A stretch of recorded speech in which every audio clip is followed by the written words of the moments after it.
Kita lanjutkan lagi. Sekarang kelompok wisdom yang keempat. Ini saya tidak sangat detail menjelaskan filosofi yin yang ini secara historis. Saya tarik saja langsung ke arah kebijaksanaan, prinsip-prinsip hidup, wisdom. Bagi teman-teman yang ingin membaca lebih detail bagaimana manifestasi yin yang dalam ranah pengobatan atau ranah tenaga dalam atau tata hidup, cara makan, menu dan macam-macam itu ya monggo dijelajah di banyak referensi. Saya mengambil bagian-bagian yang sekiranya lebih universal sifatnya dari prinsip yin yang ini. Baik, kita lanjutkan kelompok wisdom selanjutnya. Kebahagiaan itu lahir saat kita tidak lagi menginginkan kebahagiaan. Ini unik ya, seperti kesempurnaan tadi. Kesempurnaan itu muncul saat kita menerima ketidaksempurnaan. Bahagia juga begitu. Begitu kita tidak mengejar-ngejar kebahagiaan, saat itu juga kita bahagia. Berarti apa? Kita tidak mengejar lagi. Kita menikmati saja apa yang kita nikmati, apa yang kita punya sekarang. Berarti kebahagiaan itu justru ketika tidak dicari, dia datang dalam hidup kita. Tapi ketika kita kejar-kejar, kita cari-cari, menunjukkan justru kita tidak bahagia. Jadi bahagia itu tidak usah menunggu besok, tidak usah diberi parameter macam-macam. Ketika kita beri ukuran macam-macam, justru nanti sebenarnya menunjukkan kita belum atau tidak bahagia. Orang yang merasa tidak bahagia, padahal seharusnya dia sudah bahagia dengan situasi hidupnya saat ini, ya bisa dikatakan dia ini tidak bersyukur. Hari ini mungkin kita banyak sekali kesulitan-kesulitan karena bencana, karena macam-macam. Maka kita punya mimpi-mimpi, wah seandainya bencana ini selesai aku akan bahagia, seandainya banjir ini surut aku akan bahagia. Jadi masih nunggu besok, nanti banjirnya surut, kita punya target lagi, wah ini kalau ada yang bantu bersih-bersih rumah setelah banjir ini, wah aku lebih bahagia lagi. Nanti begitu bersih-bersih selesai, nanti ada meja kursinya yang rusak, perabotannya rusak, wah ini seandainya punya uang untuk beli perabotan yang baru, aku akan bahagia. Perabotannya ada, nanti keinginannya nambah lagi. Terus kalian mengejar kebahagiaan, tidak sempat bersyukur, tidak sempat menikmati hidup. Kebahagiaan dan menikmati hidup itu bisa sejak sekarang kita rasakan. Sejak sekarang kita nikmati di level kita masing-masing. Jadi mungkin ada teman-teman sebagian sekarang yang di tenda-tenda, di pengungsian. Ada sangat banyak kesulitan, saya tahu. Tapi bukan berarti itu alasan untuk kita tidak bahagia. Banyak sudut-sudut, banyak titik-titik yang bisa kita syukuri.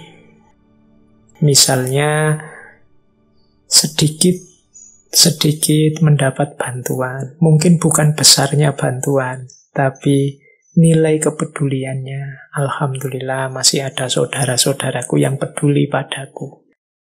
Saya kira kemarin aku ini orang yang tidak penting, ternyata banyak juga yang bantu. Seluruh Indonesia bantuan mengalir. Jadi ini hal-hal yang perlu disyukuri.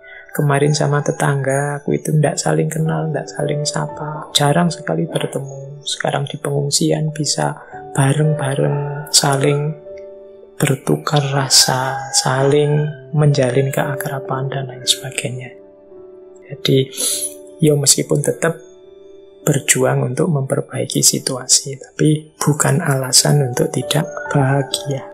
Karena kebahagiaan itu terjadi saat kita tidak lagi menginginkan kebahagiaan.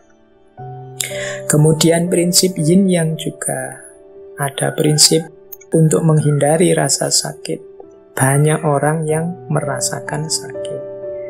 Ya saya ilustrasikan sebentar saja ya karena waktunya mau habis. Misalnya karena kita salah pola hidup kita selama ini, akhirnya kolesterol kita naik. Akhirnya kita tidak makan makanan-makanan yang mengandung kolesterol. Nah, ini kan siksaan, rasa sakit. Tapi kita lakukan justru untuk menghindari rasa sakit yang lain, yang lebih besar, yang lebih fatal. Untuk menghindari terpaan virus corona, kita membatasi hidup di dalam rumah. Ini kan menyakitkan, tidak bisa keluar-keluar. Tapi dengan itu kita terhindar dari sakit yang lebih fatal. Nah, terus prinsip, semoga itu sudah bisa ditangkap nih. Jadi untuk menghindari rasa sakit, banyak yang merasakan sakit. Vaksin itu ya menyakitkan sebenarnya, wong disuntik. Apalagi bagi yang tidak berani suntik, itu mengerikan. Tapi ya harus mau sakit, biar terhindar dari rasa sakit yang lebih besar. Nyapu di rumah itu kan sakit, capek. Tapi dengan kita rajin nyapu-nyapu, bersih-bersih di rumah, penyakit yang lebih besar, lebih fatal bisa terhindar.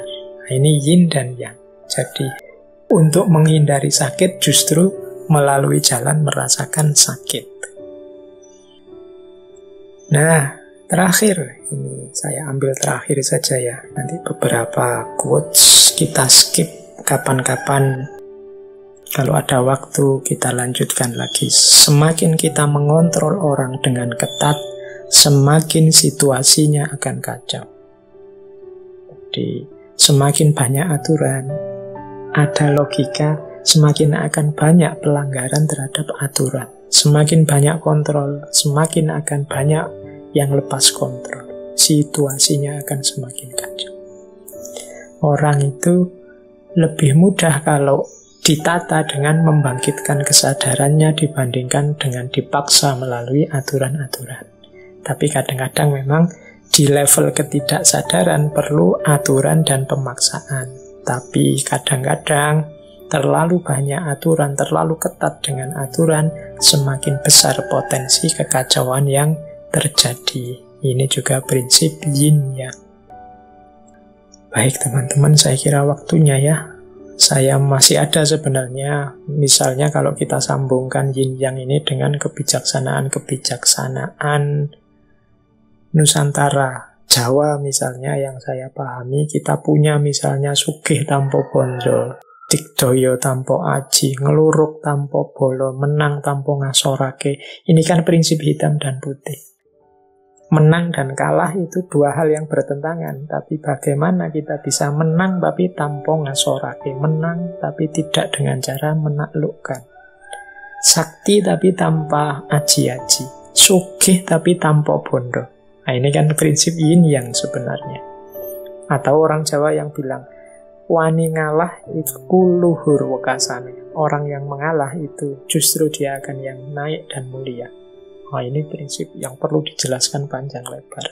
Atau prinsipnya Sunan Kalijaga, ngeli ananging ora keli.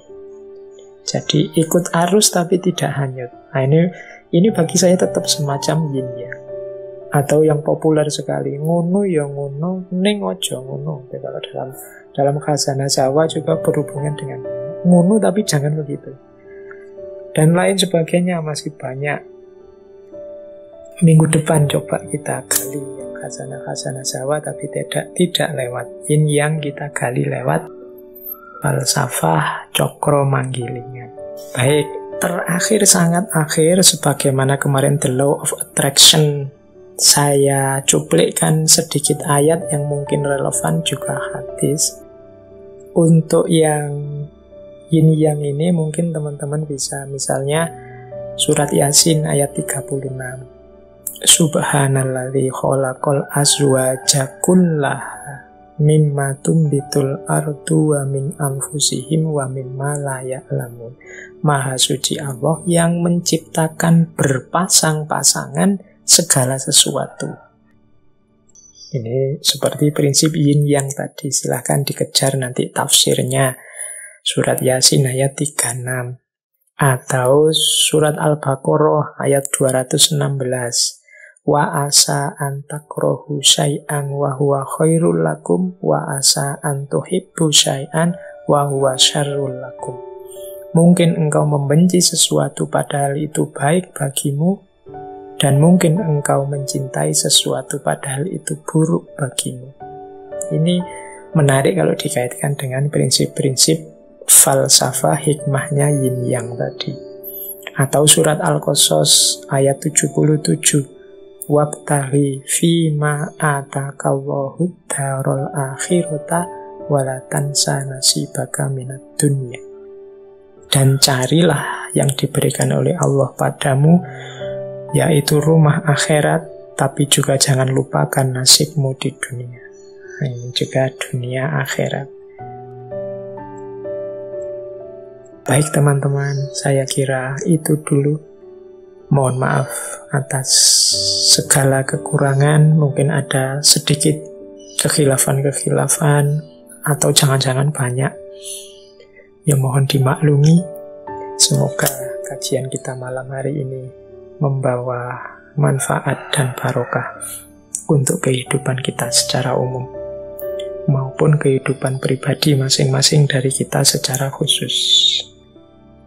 Saya akhiri sekian. Wallahul muwaffiq, wallahu a'lam bissawab. Wassalamualaikum warahmatullahi wabarakatuh.